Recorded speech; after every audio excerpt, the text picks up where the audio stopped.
খুলনায় কৃষি ব্যাংক পূর্ব রূপসা শাখা থেকে লকার ভেঙে প্রায় ১৬ লাখ টাকা লুট করেছে সংঘবদ্ধ দুর্বৃত্তরা।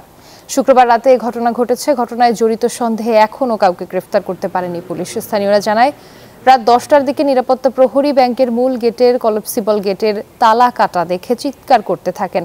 তার চিৎকার শুনে স্থানীয়রা এগিয়ে এসে থানায় খবর দেন। খবর পেয়ে পুলিশ ঘটনাস্থলে গিয়ে ভিডিও ফুটেজ সংগ্রহ করে।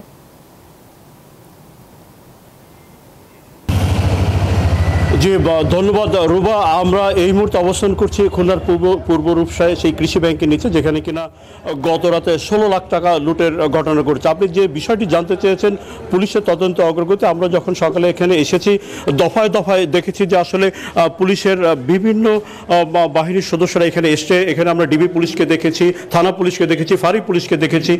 তারা কিন্তু ইতিমধ্যে ৩ জন যিনি নিরাপত্তা প্রহরী আছে, সেই ৩ নিরাপত্তা প্রহরীকে কিন্তু তারা হেফাজতে নিয়েছে, তারা জিজ্ঞাসাবাদ করছে এবং ব্যাংকের ভেতরে যে ফুটেজ ছিল সেই ফুটেজও কিন্তু যাচাই বাছাই করা হচ্ছে। পুলিশ যেটা বলার চেষ্টা করছে সেটা হচ্ছে বৃহস্পতিবার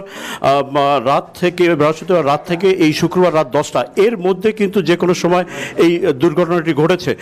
আমরা যেটা জানতে পেরেছি সেটা হচ্ছে যে এই মূল ফটকের যে ক্লাবসেল গেট, সেই ক্লাবসেল গেটের 2টি তালা ভেঙে দুর্বৃত্তরা ভিতরে প্রবেশ করে এবং এরপরে কিন্তু ভেতরে আরও একটি দরজা তালা ভাঙে এবং শেষ পর্যন্ত তারা ভল্টে যায় এবং এই ভল্টের তালা ভেঙে কিন্তু তারা এই ১৬ লাখ টাকা লুট করে। আমরা ব্যাংকের ম্যানেজারের সাথে কথা বলেছেন। ব্যবস্থাপক যেটা বলার চেষ্টা করছেন সেটা হচ্ছে যে ১৬,০০,০০০ টাকা ছিল এবং সেখান থেকে ১৬ লাখ টাকার মতো লুট হয়েছে।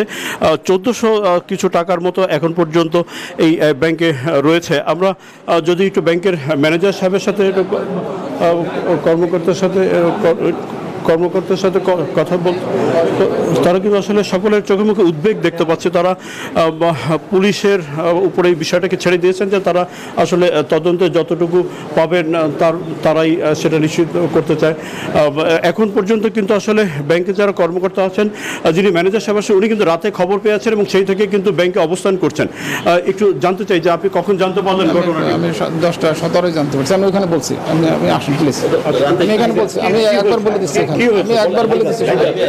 কি হয়েছে, আপনি কি জানতে পেরেছেন? আমার 10টা 17 সময় ফোন করে বলছে যে ব্যাংকে এরকম চুরি হয়েছে। তখন আমি আসছি, আর দেখছি যে পুলিশের লোকজন এখানে, আইন শৃঙ্খলা রক্ষাকারী বাহিনীর লোকজন এখানে আগে আসছেন, চলে আসছেন। আমি আসি দেখার পরে ওনার 2জন সিকিউরিটিকে, 3জন সিকিউরিটিকে তাদের হেফাজতে নিয়েছে এবং তারা ওই পুলিশ সিসিটিভি ফুটেজ তাদের হেফাজতে নিয়ে নিয়েছেন। এরপরে তদন্তাধীন আছেন। বৃহস্পতিবার আমরা টপ সিকিউরিটি রেখে এসেছি এবং ক্লোজ যথারীতি ব্যাংকিং নিয়ম অনুযায়ী আমরা ক্লোজ করে এখানে ব্যাংক লিভ করি 6টার সময়। পুলিশ কতজনকে হেফাজতে নিয়েছে? 3জনকে আমাদের ব্যাংকে। আপনি শুনছিলেন যে আসলে কিন্তু এখানে ব্যাংকের কর্মকর্তা যেটা বলার চেষ্টা করছেন যে 3 জন যে নিরাপত্তা ছিল তারা কিন্তু ইতিমধ্যে পুলিশ হেফাজতে নিয়েছে, তাদেরকে জিজ্ঞাসাবাদ করা হচ্ছে এবং ব্যাংকের সিসি ফুটেজ কিন্তু পুলিশ সংগ্রহ করেছে এবং যাচাই বাছাই করা হচ্ছে। তো এই ছিল খুলনা থেকে সর্বশেষ। আমরা ফিরছি স্টুডিওতে রুবার কাছে। বান্ডেল থাকলে প্রতি সেনমানিতে টাকা বাঁচবে। বিকাশ সেনমানি বান্ডেল কিনে জিতুন প্রতি লেনদেনে।